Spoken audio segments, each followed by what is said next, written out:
আমরা এখন পৌঁছে গেছি সম্বলপুর জংশনে। সকাল 8:05 বাজে।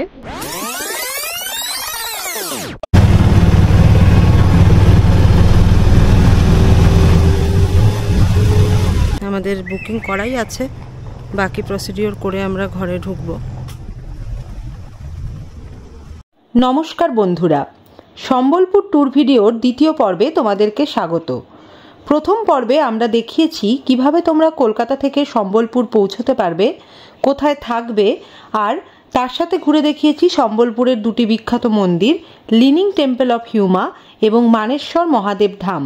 যারা এখনও সেই ভিডিওটি দেখোনি তারা স্ক্রিনের ওপরে আসা আই বাটনে ক্লিক করে আগের পার্টের ভিডিওটি দেখে নিতে পারো।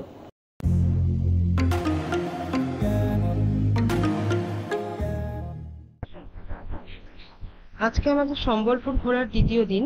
আমরা রয়েছি ওটিডিসি পান্থনিবাসে। সকালে ব্রেকফাস্ট করে আমরা কিন্তু বেরিয়ে পড়বো সম্বলপুরের সাইট সিইং করতে। তো কোথায় যাচ্ছি, কিভাবে যাচ্ছি সবটাই তোমাদের দেখাবো। তার আগে ব্রেকফাস্টটা সেরে নিই।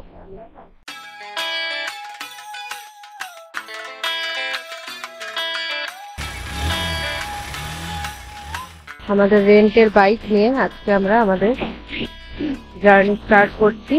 ঘুরে দেখবো সম্বলপুরের বেশ কিছু জায়গা।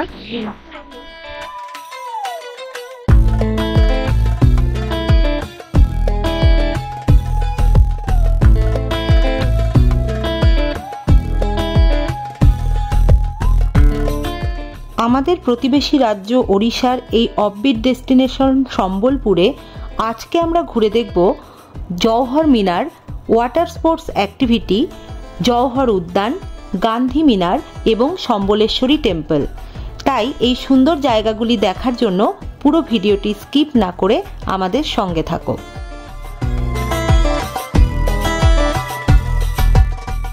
প্রথমেই আমরা যাব জওহর মিনার দেখতে। আমাদের ওটিডিসি পান্থনিবাস থেকে জওহর মিনারের দূরত্ব 21 কিলোমিটার। যেতে সময় লাগবে প্রায় 35 থেকে 40 মিনিট।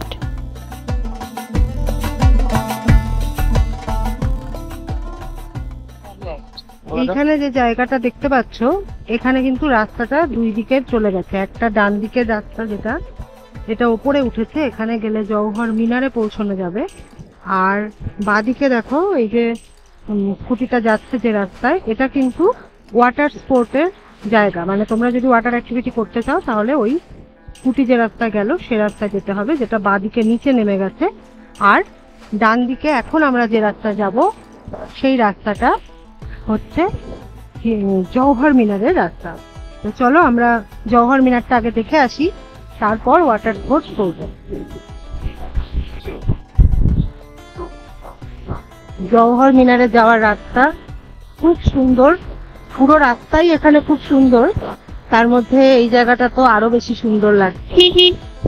যত রাস্তা এগোচ্ছে তত যেন সৌন্দর্য বাড়ছে।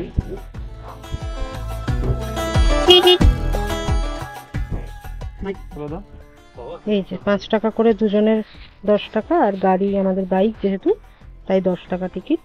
মোট 20 টাকা টিকিট দিয়ে আমরা জওহর মিনারও ঢুকছি। এখনো খানিকটা যেতে হবে সামনে, বাইকে করেই আমরা যাব।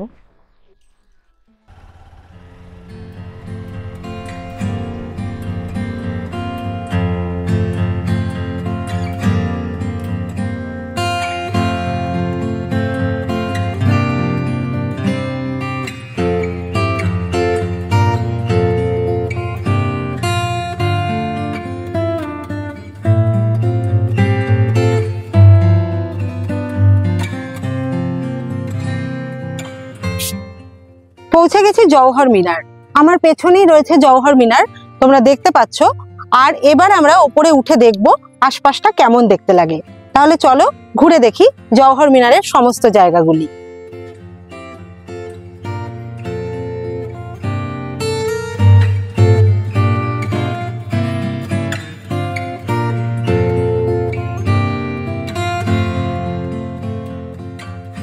সিঁড়ি দিয়ে ওপরে ওঠার আগে আমরা নিচ থেকেই আশপাশটা ভালো করে দেখে নিচ্ছিলাম।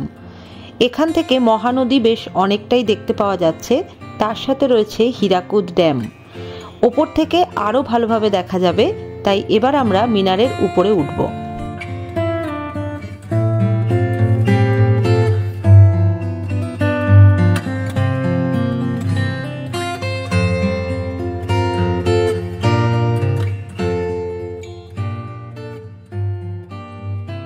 জওহর মিনারের ওপরে ওঠার জন্য ভেতর দিয়ে রয়েছে ঘোরানো সিঁড়ি। সেই সিঁড়ি দিয়ে প্রথমে খানিকটা ওঠার পরেই রয়েছে একটা ল্যান্ডিং এরিয়া। এখান থেকে আশপাশটা দেখতে বেশ ভালো লাগে। এরপর আরও বেশ কিছু সিঁড়ি বেয়ে আমাদের পৌঁছতে হবে জওহর মিনারের একদম টপ ফ্লোরে।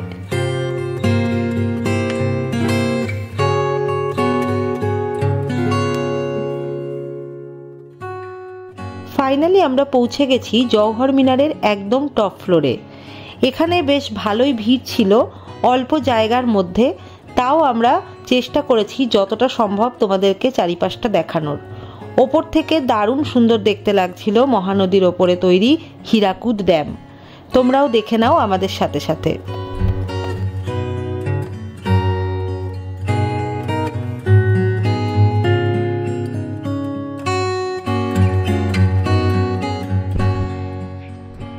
জওহর মিনার দেখা শেষ করে এবার আমরা যাব আমাদের পরবর্তী গন্তব্যে।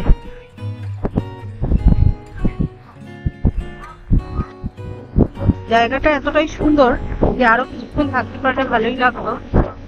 বাকি সব জায়গাও তোমাদেরকে ঘুরে দেখাবো, কথা দিয়েছি যখন, তখন পরের জায়গায় তো যেতেই হবে। তাহলে চলো যাওয়া যাক পরের জায়গায়।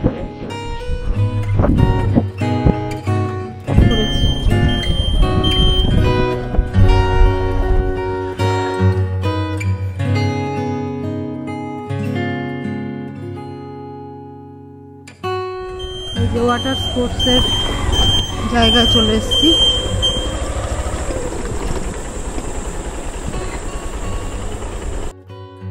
জওহর মিনার থেকে একেলা ওয়াটার স্পোর্টস অ্যাক্টিভিটির জায়গাটির দূরত্ব মাত্র 1 কিলোমিটার। তো আমরা পৌঁছে গেছি এখন এখানে এবং জানবো এখানে কি কি ওয়াটার অ্যাক্টিভিটি করানো হয় আর তার খরচ কত। তার সাথে সাথে তোমাদেরকেও জানাবো। এখানকার ওয়াটার অ্যাক্টিভিটির মধ্যে রয়েছে speedboat, jet ski, parasailing, bumper ride ইত্যাদি আরও অনেক কিছু। সমস্তটার নাম এবং খরচ এখানে লেখাই রয়েছে। এছাড়াও আরও ডিটেলে চলো ওনাদের কাছ থেকেই জেনে নেওয়া যাক। এটা মিনিমাম দেখুন 4টা পারসন লাগবে। শেয়ারিং রে যাও লোক আছেন, যদি শেয়ারিং যাবেন তাহলে ওটা 200 ওয়ালা আছে, 250 ওয়ালা আছে। যদি পার্সোনাল যাবেন তাহলে 3টা সিট पेमेंट করলে पार्सनल अपना নিয়ে যাব। अच्छा अच्छा अच्छा ठीक है। मतलब अभी तीन लोग का पेमेंट। भैया कैसा लगा एडवेंचर, आप लोग गए थे? अच्छा था। तो वही खतरनाक था, क्यों गोल गोल क्यों घुमाना है? एडवेंचर तो वही है, मजा है। वही मजा है।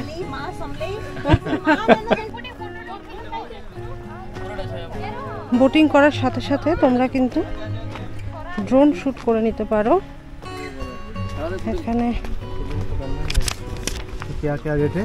कोई 400 रुपये लगेगा भाई। 400 रुपये लगेगा पेमेंट आने के बाद। वीडियो लेने के जैकेट पे वहाँ पे जैकेट।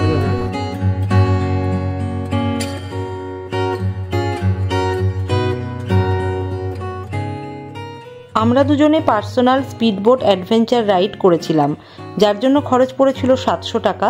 এর সাথে ড্রোন শ্যুটের জন্য আরও 400 টাকা এক্সট্রা। তো চলো এবার শুরু করা যাক আমাদের স্পিডবোট অ্যাডভেঞ্চার রাইড।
বোটিংয়ে কিন্তু আমরা খুব এনজয় করেছি।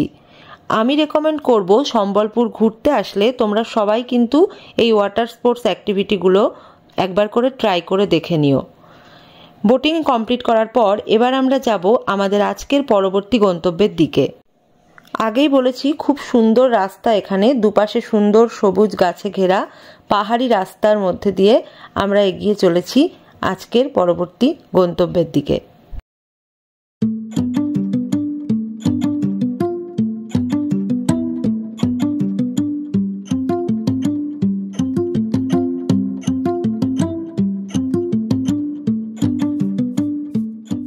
এখন রয়েছি জওহর উদ্যান বা নেহেরু পার্কের সামনে। এই জায়গাটির ভিতরে রয়েছে বেশ সুন্দর সাজানো গোছানো জায়গা, আর এখানে ঢোকার জন্য পার হেড টিকিট লাগবে 10 টাকা করে। তো টিকিট কেটে আমরা এখন ভেতরে ঢুকবো।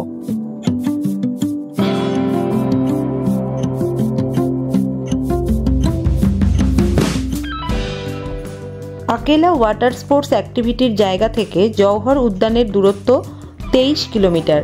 আমাদের পৌঁছাতে সময় লেগেছে প্রায় 40 মিনিট। জওহর উদ্যান বা নেহেরু পার্ক হলো সাজানো গোছানো একটি সুন্দর পার্ক। এখানে যেমন রয়েছে বাচ্চাদের খেলার জায়গা, সেরকমই রয়েছে সুন্দর সবুজ গাছপালায় ঘেরা সাজানো প্রকৃতির এক অপরূপ রূপ। এর পাশাপাশি এখানে রয়েছে ময়ূর সহ আরও বিভিন্ন রকম পাখি, আর রয়েছে রোপওয়ের ব্যবস্থা। এই জওহর উদ্যান থেকে রোপওয়ের মাধ্যমে তোমরা সহজেই পৌঁছে যেতে পারো গান্ধী মিনার অবধি। রোপওয়ের ভাড়া পড়বে 84 টাকা। আমরা যদিও রোপওয়েতে উঠিনি, তবে তোমরা চাইলে এই রোপওয়েতে উঠতেই পারো।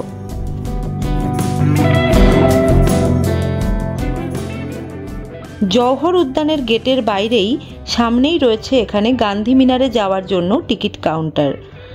পার হেড টিকিট লাগবে 5 টাকা করে। এছাড়া যদি তোমরা বাইক নিয়ে আসো তাহলে বাইকের ভাড়া লাগবে 10 টাকা, আর 4 চাকা গাড়ির ভাড়া লাগবে 20 টাকা।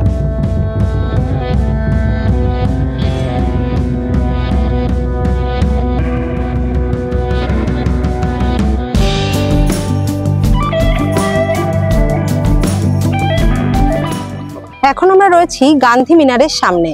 পেছনে যে রাস্তাটা তোমরা দেখতে পাচ্ছ সিঁড়ি দিয়ে উপরে উঠে গেছে, এই রাস্তা দিয়েই উপরে গেলেই পেয়ে যাব গান্ধী মিনার। তাহলে চলো গিয়ে দেখি জায়গাটা কেমন লাগে।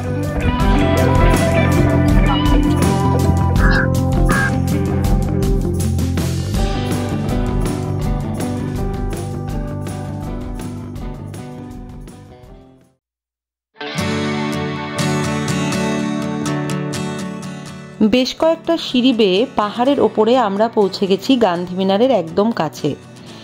দেখে বলতেই হবে এটি খুব সুন্দর সাজানো গোছানো এবং ওয়েল মেনটেন্ড একটি জায়গা।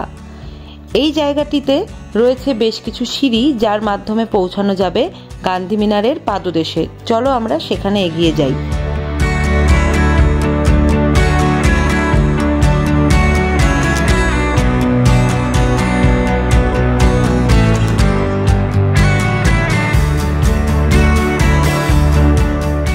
জওহর মিনারের মতোই গান্ধী মিনারেও ওপরে ওঠার জন্য রয়েছে ভেতর দিয়ে ঘোরানো সিঁড়ির ব্যবস্থা।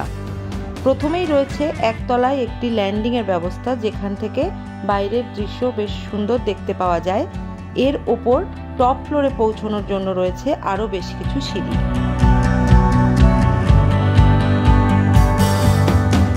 আমরা এবার পৌঁছে গেছি গান্ধী মিনারের একদম টপ ফ্লোরে। জওহর মিনারের মতো দেখতে হলেও এইখানের বিশেষত্ব হলো এই জায়গাটি টপ ফ্লোরটি একদম 360 ডিগ্রি ঘুরতে থাকে, যার ফলে একটা জায়গায় দাঁড়িয়েই তোমরা এখানকার 360 ডিগ্রি ভিউ পেয়ে যাবে।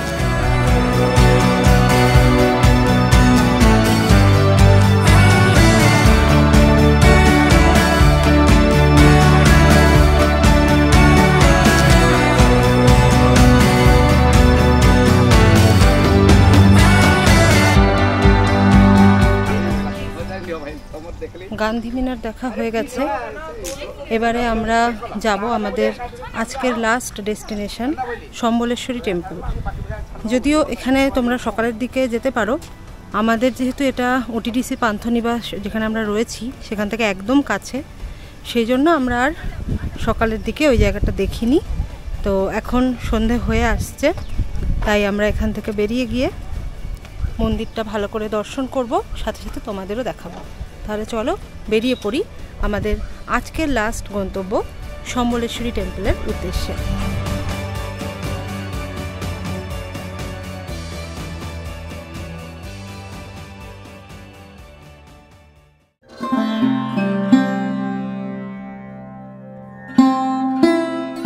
প্রায় সন্ধ্যা হয়ে এসেছে।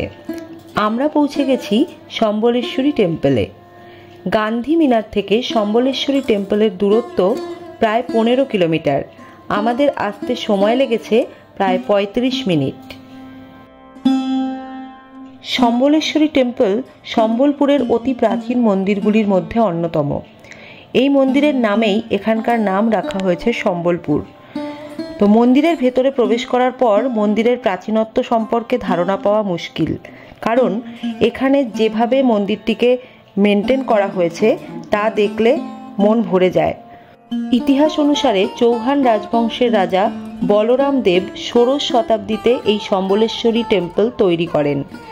মন্দিরের বিগ্রহ রয়েছে মা সম্বলেশ্বরীর, যিনি এখানকার অতি জাগ্রত দেবী রূপে পূজিত হন। এছাড়াও অন্যান্য দেবদেবীর মূর্তিও এই মন্দিরের ভেতরে দেখতে পাওয়া যায়। মন্দিরের ভেতরে ক্যামেরা অ্যালাউড নয়, তাই আমরা ভেতরের ভিডিও তোমাদের দেখাতে পারছি না। তবে বাইরে লাইট অ্যান্ড সাউন্ড শো হয়, যেটা দেখতে কিন্তু দারুণ লাগে। সেটা আমাদের সাথে সাথে কিছুটা তোমরাও দেখে নাও।